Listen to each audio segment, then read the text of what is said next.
All right. Alanis, you have made more than 50 films. How many is it now? 50? It's going to be 57. 57 films, and you're still going strong. And as you've just said and made really clear in your work, love is the approach that you bring to all of your documentary and film work, as well as your artistry. But also, I know that you do have another secret weapon, and it is your ability to listen. Can you talk a little bit about the act of listening and what we can all learn by becoming better listeners?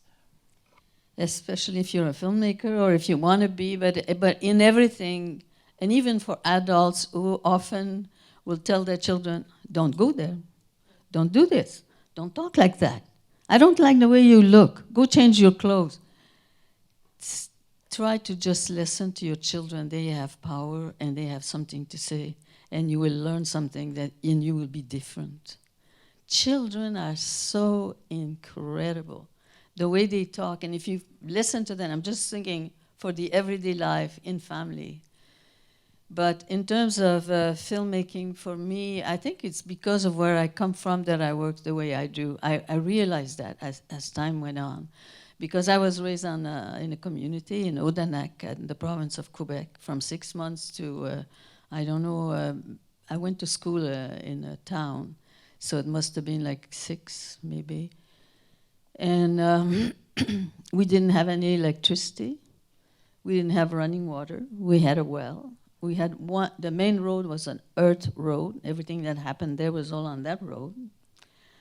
And so at nighttime in the house, they had the oil lamps on, and we listened to adults there talking. All the men, that mainly were guides, like my father also, for fishing and hunting. And let's say if you have 4 or 5 children listening to one story, where you got 4 or 5 films right there that are different because each child there's no image. So you make up the image in your brain, in your mind, and from one to the next, it's different. And as I have made film all these years, I really have to listen to people first. Just the voice. I don't come there with a camera and a crew and say, hey, I'm doing a documentary here. I would never do that. But I will come alone with a tape recorder and interview people. Why? Because I want to hear the voice. For me, the voice is sacred, the word. And when a person is at ease and is in trust, often people tell me their life story. It's so moving, for me, it's just, that's my religion. And, I listen to people and, I always compare it to the waves in the sea. Maybe someone is thinking of something terrible story in their lives, and they're talking about this. Sometimes they cry. The voice changes. Then they go to another place, and something very funny happens. Because of the trust, and because of you don't have to worry, is my hair done? Is my floor clean? Is, what's my house looking like? You don't have to worry about that. It's only the word. And this, for me, is sacred. And it's not just ability, it's to want to hear. You listen, and it's beautiful. It's the tragedies. It's the story of every human being has power, and every human being has a story to tell, and every human being is important.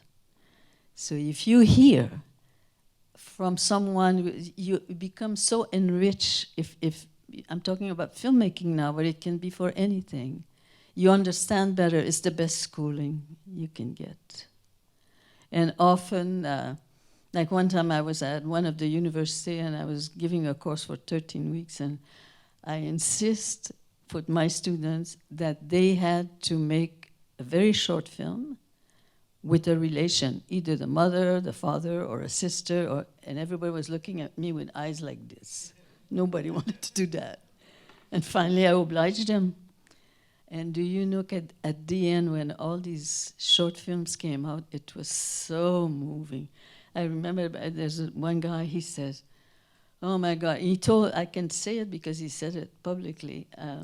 He made this film, and he just didn't want, he was like at the end, I said, look, you haven't even started yet. You have to start, you have to be finished by this date. And so he made a film about his father who worked for the city to clean walls, you know, when people come and they graffitis,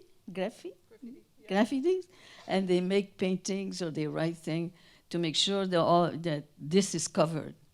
So he said his father was doing this, and so finally he had to interview his father. He made the most beautiful short film, and he told the audience, he says, my father went to school as far as grade 2.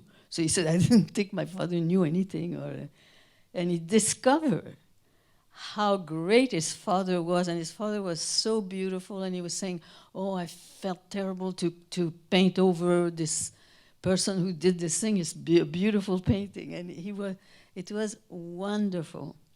But why? It just become those kids listen to the people they were going to be working with. You'll never know. You know, sometimes you're in your sister or someone that's related to you, and you have a judgment. You say, oh, we went through this at this time, at that. But if you sit down and listen to whoever went through the same story you're talking about, you're going to hear a different story. Because everyone receives it differently, acts differently, reacts differently. And it's beautiful. It's just to really hear and feel, and as you go, you know, you make images, still just like when you are a child. And I think for me the voice is sacred.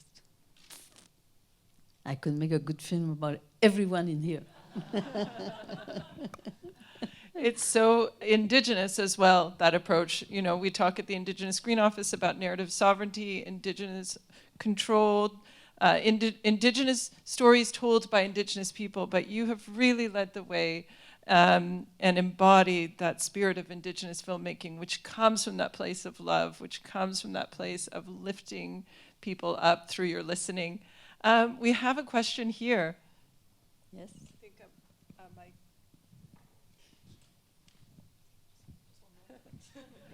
She's coming. Here she comes.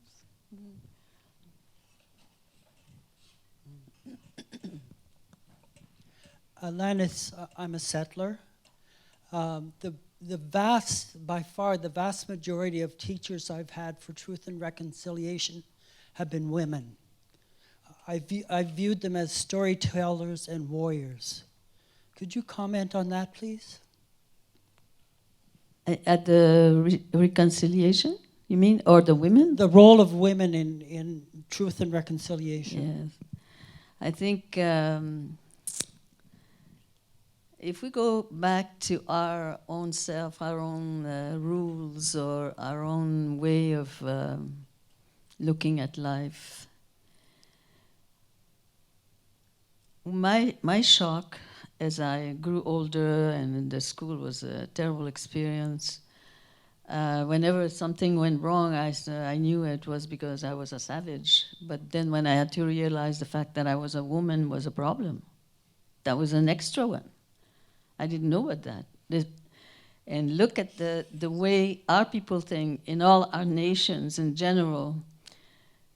The woman has the highest power of all. Why? Because the woman is the one that gives life. Life is sacred. You don't mistreat life. So often the woman has on very many responsibility in the household, in the everyday life, in the culture. There we have clans. Some nations don't remember the clans, some do. And there are traditions that comes if you are, let's say if you are a medicine person, there's training that must be done, and it usually starts very young, like a 7-year-old. In our people, Wambanaki, people from where the sun rises. That's the people I come from. And there were many customs that you had to abide by. For instance, when a child turned a boy or a girl, 7 was usually approximately the age. And a father or a mother, whoever had those powers and practiced them, would choose one in the family, and then maybe at a time chosen, the child was taken to an isolated place, maybe on an island or in the bush somewhere, and whoever is, whether it's a man or a woman, who's leading, would tell lots of stories that belongs to the tribe, and customs, and talking about animals. Animals have history just like human. And depending what message you would get, let's say if you, I'm going to talk about bears because I know lots of stories about bears, but if a bear came to visit, then that it was a message from the spirit of this clan, the spirit of the bear, that means this is a good choice. And they said mostly it was boys, but sometimes it was a girl. And when it was a girl, they would say she will have more power than a boy because of the fact that she is feminine and she is a woman and she gives life. So everything is around life. There are stories, there are songs that are made for every situation. And like I'll give you an example. I was very upset one time. I'm reading a book about this anthropologist who called our syllables song nonsense song. I was furious. Many nations, and I would say probably all of us, have sounds, chant that we have, which doesn't have a word. It has sounds, syllables that you make with syllables.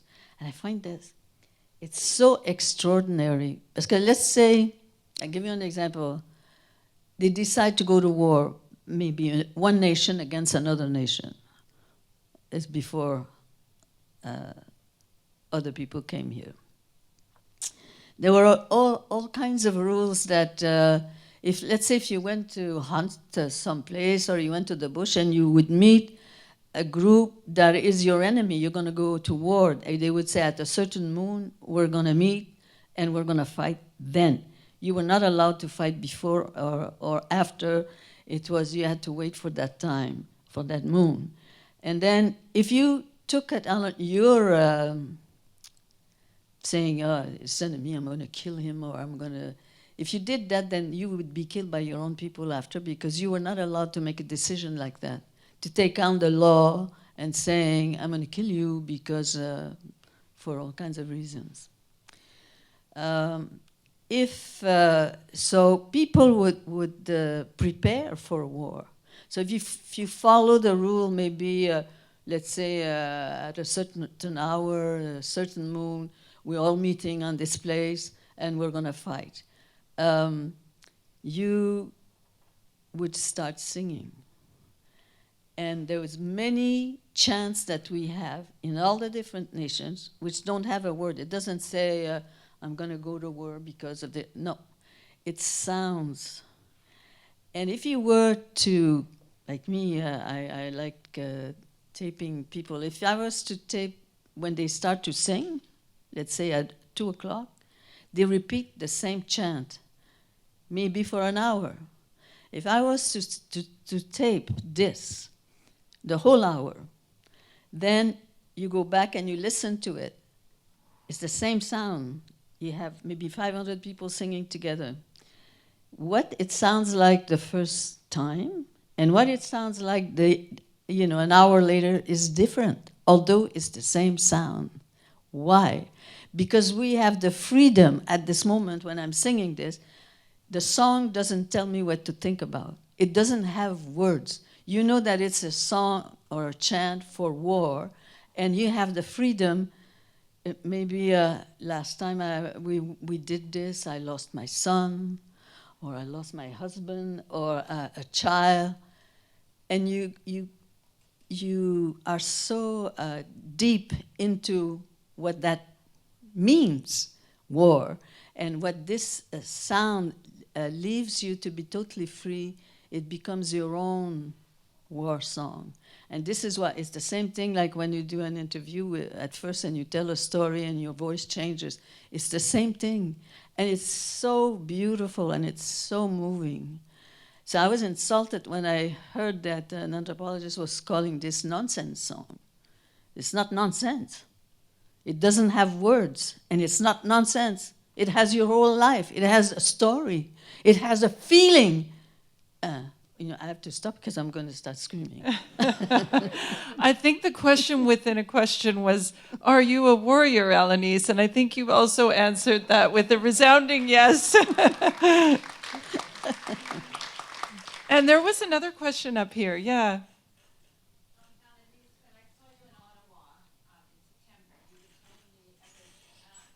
I can't hear. Can you get the mic? Sorry, we can't hear you. When I saw you in Ottawa in September, you were telling me about your aunt who had worked for Duncan Campbell Scott, the first Indigenous person to work in Indian affairs, and I wondered if you'd made a film about her. Yes, her name was Alice Masta. She was my aunt, and she was the first Indigenous person to work at Indian Affairs, and it was 1912. And it was Duncan Scott that was the minister at that time. And it's funny because I had a lot of arguments with my aunt in those days because I would complain about Indian Affairs and she would defend it and we'd get it, oh la la. So, but other times we'd have a drink together and she'd tell me all kinds of stories. And she said that she was a bookkeeper, and so the minister had his office, and she was receiving whoever came in, and she said these chief from out west would come and without an appointment, and he would make them wait a long time, and then finally he'd open the door and say, "Okay, Alice, they can come in now." And then when they would leave, he would come out again and he'd say, "Alice, get the exterminator. I can't stand the smell here." And the exterminator come and with a tool. And then my aunt would say, I felt like taking the tool and spraying it on them because a lot of people wore a smoke hide jacket. And us, we loved the scent of this. But all kinds of behavior, which was terrible. She also told me when it was treaty time, when they gave the $4 or $5 to each person, then the agent, and when we say the Indian agent, everybody thinks he's an Indian. He's not. He was a white person. They call him the Indian agent who was in charge and would come to the reserve and, tell you, oh, you marry so-and-so, you got to get out now. And so the Indian agent would come and some RCMP, like mounted police. And they would usually have a table, put a Hudson Bay blanket on it, and everybody would line up and pick up the $4 or $5. And she said one time a man who worked with her went for giving the money out. And he said, "Alice, I felt so bad because I forgot my pipe." And he says, this old Indian was smoking the clay pipe, puffing in front of me. And he says, well, you really want to smoke? So he says, I asked the old man, "Can I borrow your pipe?" And he said, the old man gave me his pipe. It was a clay pipe. So he says, I went to the lake and I washed it and brushed, I guess, cleaned it. And so he said, I smoked it the whole time I was there. And he said, can you imagine when I returned the pipe, I went back and I said, thank you. I gave him the pipe. And he looked at me and he took it and broke it and threw it out. And he was insulted. I said, isn't that funny? And he's not insulted before that. He just had to scrub it before trying it. But it is full of stories like that in everything. So, you know, we're used to it to be reduced by whoever is judging. But we are storytellers for thousands of years, and we're going to tell on you.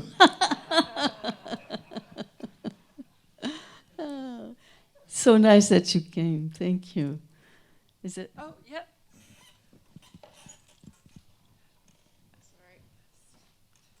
It reminds me of, there's an NFB film documenting the constitutional negotiations between the First Peoples and Trudeau at the time, and they started with an opening prayer, and Trudeau and some of the premiers said, "Oh, well, are you going to do this every day? Well, then, we're going to say the Lord's Prayer." And they went around and they did the Lord's Prayer. It was really disrespectful, and really, like you said, just like showing who's in charge. And then after that, it was the First Nations, Métis, and Inuit who were on the negotiating table, but they went around right after that, with a peace pipe. And I thought it was just so beautiful and really so gracious. Sorry, you had a question. No problem. Thank you so much for your time this afternoon, Alanis. I recently had the pleasure of seeing your retrospective that's on right now at the Vancouver Art Gallery, and there are quite a few excerpts of the letters that you would write to the National Film Board of Canada to receive funding for your projects. I was wondering if you could speak a little bit to how you established a relationship with the film board as a young artist and how you've continued to foster that relationship over the last several decades. First of all, we have to remember that I'm 90 years old. I've been there for 56 years, I should say. It was very, very different then. And it's not just the film board, but it was the whole country. The attitude and what was happening was a reflection of the teaching, first of all, because of the kind of books they were using to teach the history of Canada, which created a lot of separation between us and the rest of the people here.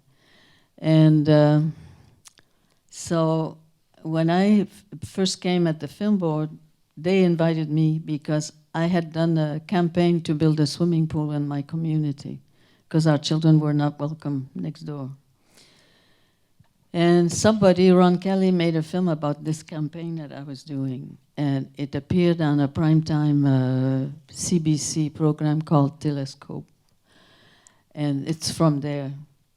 So this was in 1965, 66, that we built the pool. And by 1966, I think the film came out. And then I was invited by producers at the film board to come and meet them and talk to directors and producers, which I did. And then they asked me if I would be a consultant, I think. And so, you know, I didn't know too much what I was going into. And I was singing a lot in those days, so I'd been in a lot of community reservations, schools, prisons, name it, I was there. And so they asked me to go with a crew out west. I think it was in Fort Capel. And I immediately realized they were just using me to get into the reserve. And then I was so frightened. I thought, if the people don't like the film, they're going to say, it's Alanis who brought them here, you know, and I'm going to look like, you know what. So I told them, don't you ever ask me to do that again. I'm never doing this again. And they showed me they had a studio. It was called Multimedia. And everything that was being done there was for the classroom. So I got so excited. And they were called film strips. And so then when that was my first work. I did 2 educational kits at the film board. The problem was at that time, they would say, Alanis, you go raise money for whatever it is you want to do, we're going to match what you get. So you can imagine I know nothing, I'm learning about everything. And you can only go to federal agencies. So here I was like a beggar in Ottawa trying to get money and express myself as much as I could. And if I got 10,000 for, 20,000, then the FM board matched what I was getting. But I always had to raise my own money first. And that was very, very difficult. And then I was there for 9 years on contract like that.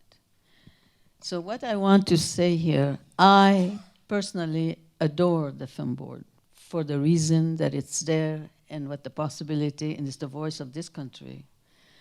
But in an institution, just like anywhere in the world, everybody has power. So there were people there who were treating me very badly. And I had to suffer that, and it went on for quite a long time. Things like there was a person who had a lot of power and one time told me I was not allowed to talk to any white people. I could interview Indians, but no whites. I didn't kill her, but I did what I wanted to do. But it was very, very difficult in those years and at that time.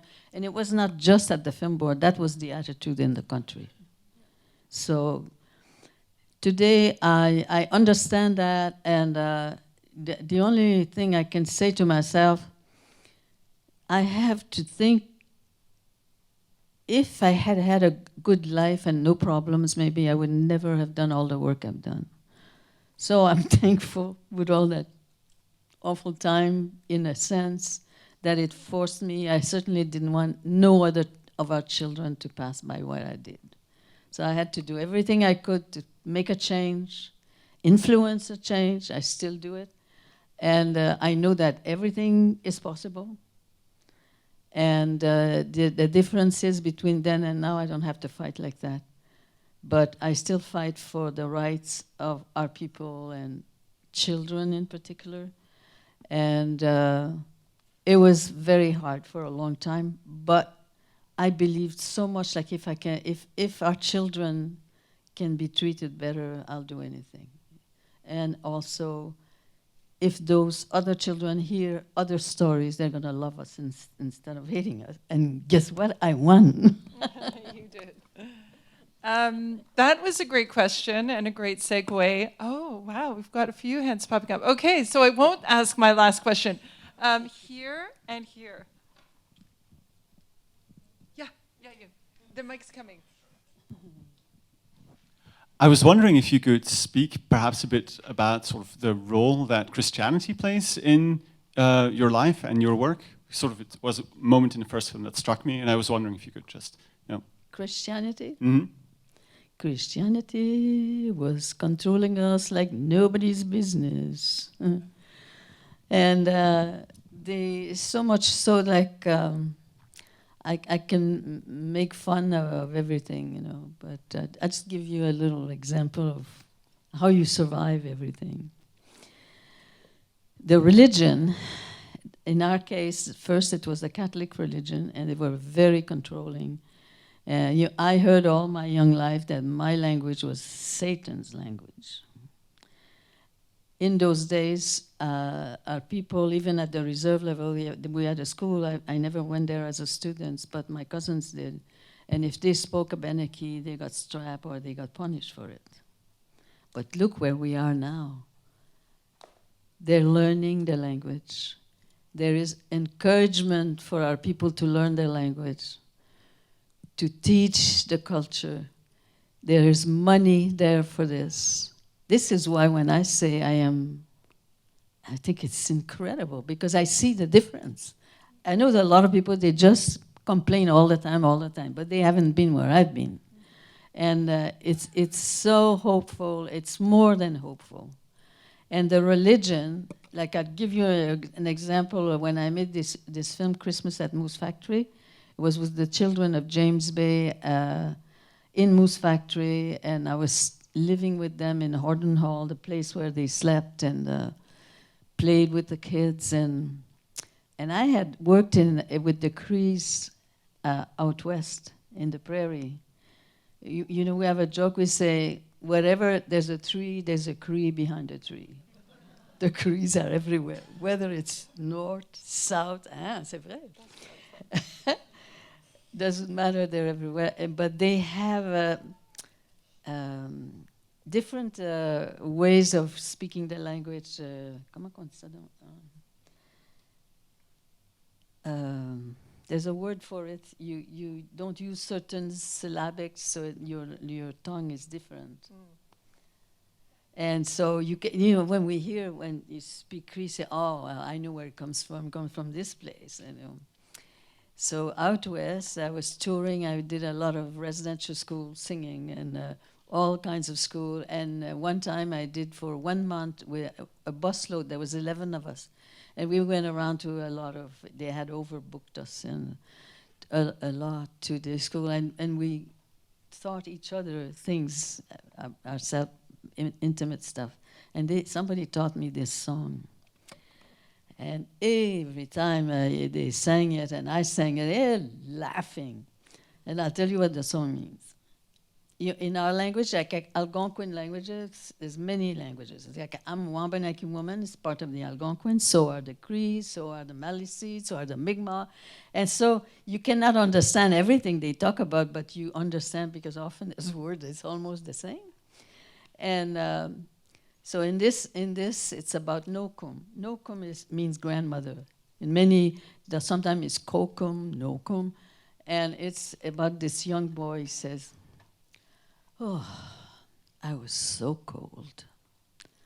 What do? I go see my grandma, my Nokum. I go to sleep with my grandma.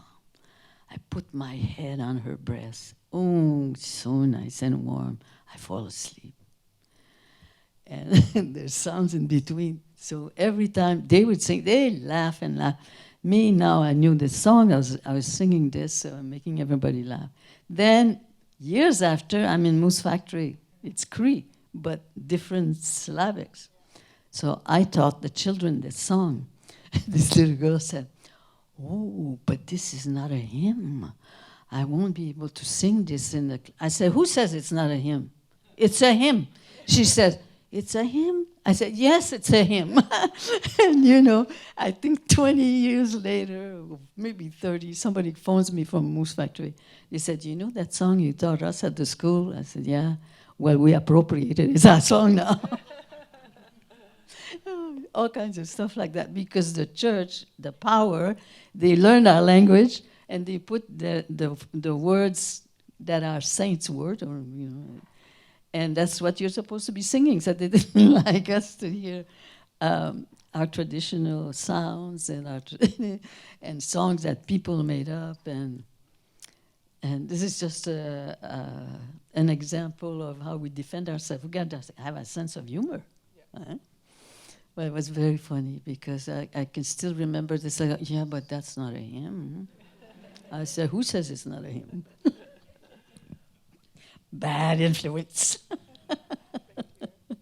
And they're still singing that hymn in Moose Factory, I hear, yeah.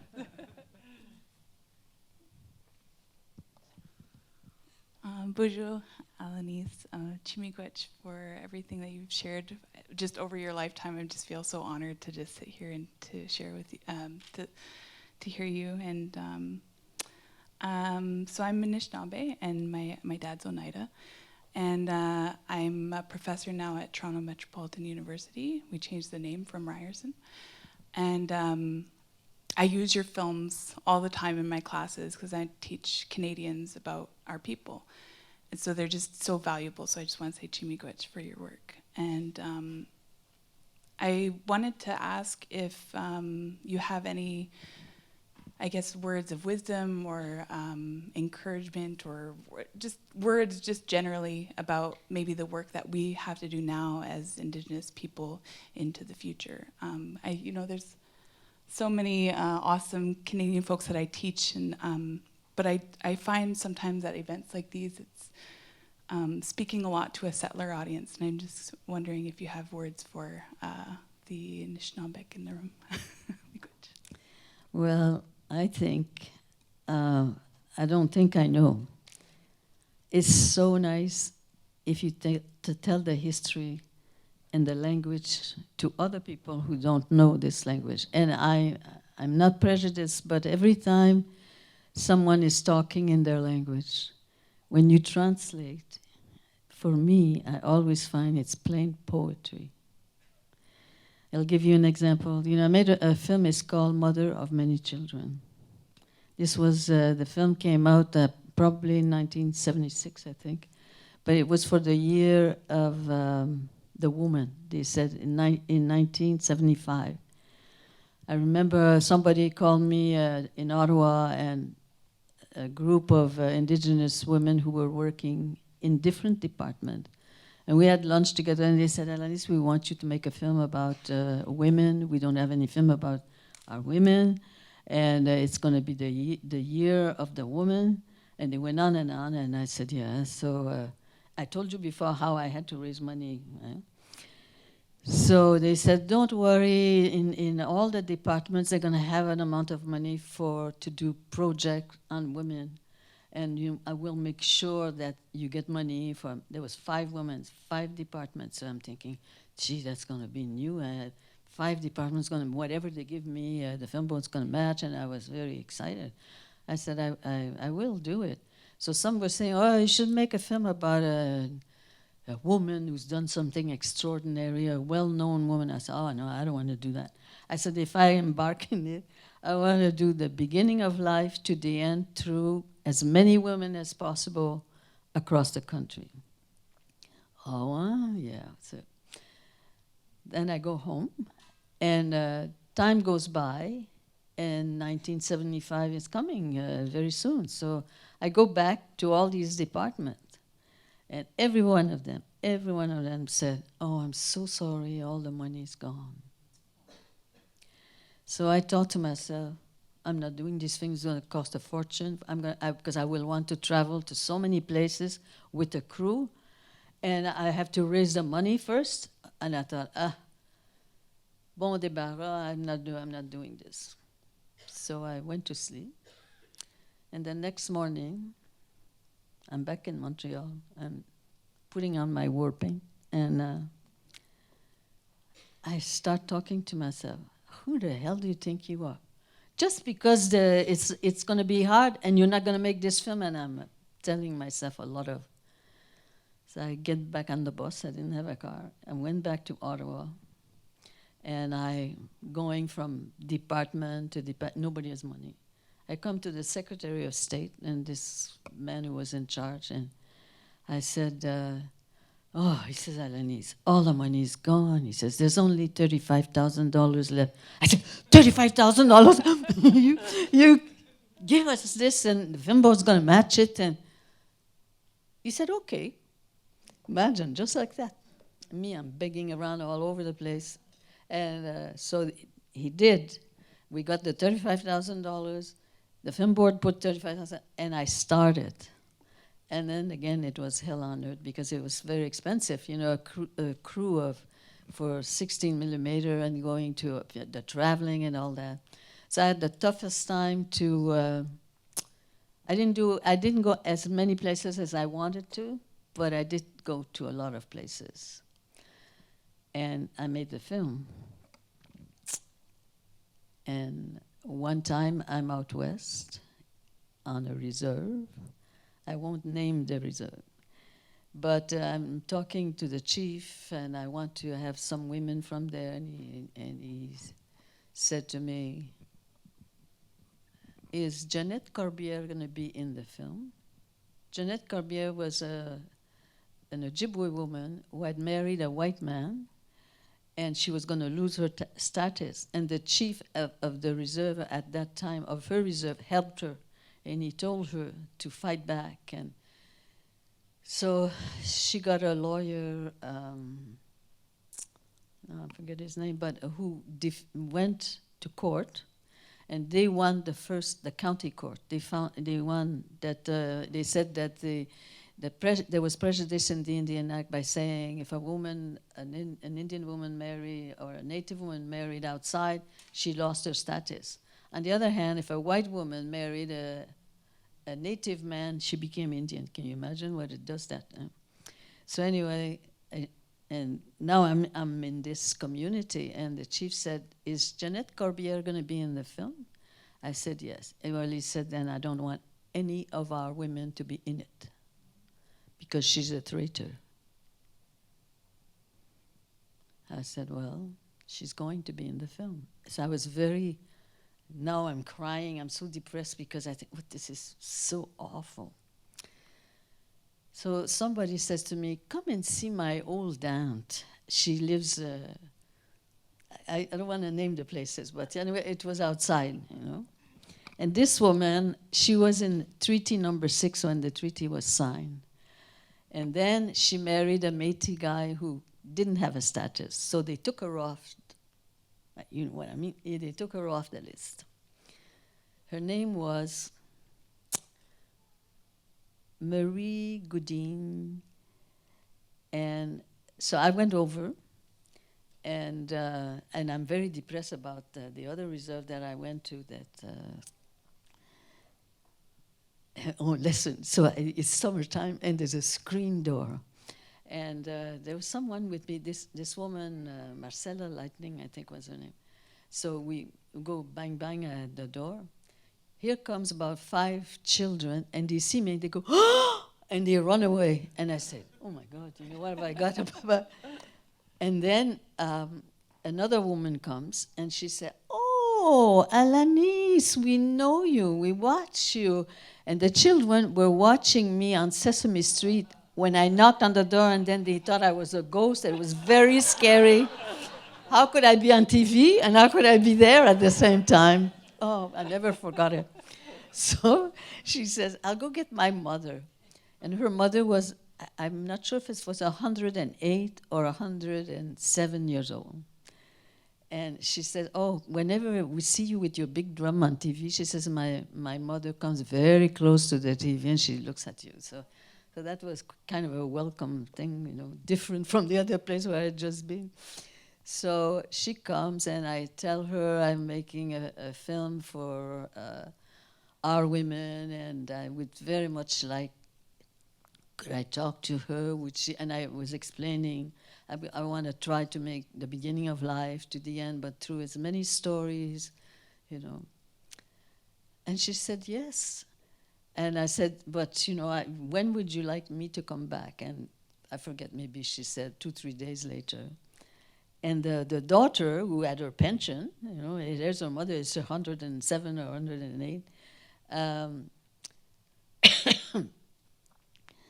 When we came back, that old lady was sitting on the ground. And you know, when she was she's sitting on the ground, and she's making she's got a deck of cards, le jeu de patience, comment on dit ça? It's a game that you play patient, they say. She's got a cigarette in her mouth. She said, "Did you bring me a beer?" I said, "Oh my God, I wish I'd known. I would have." She was funny. And then you see her, she's standing.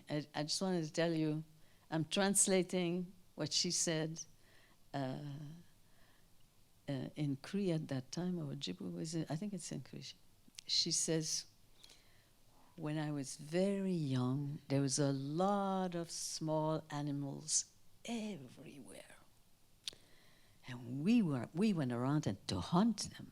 But she says you could really hear the birds sing, like really sing. And all these little animals made all kinds of noise. And she said, "The Creator has a lot of affection for the woman. This is why he made her mother of many children." Isn't that beautiful? This was the translation from what she was saying in her language.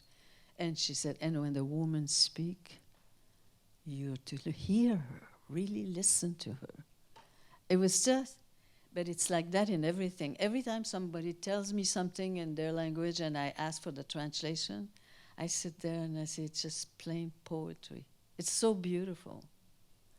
And this is where I took the name to call the film. It's called Mother of Many Children.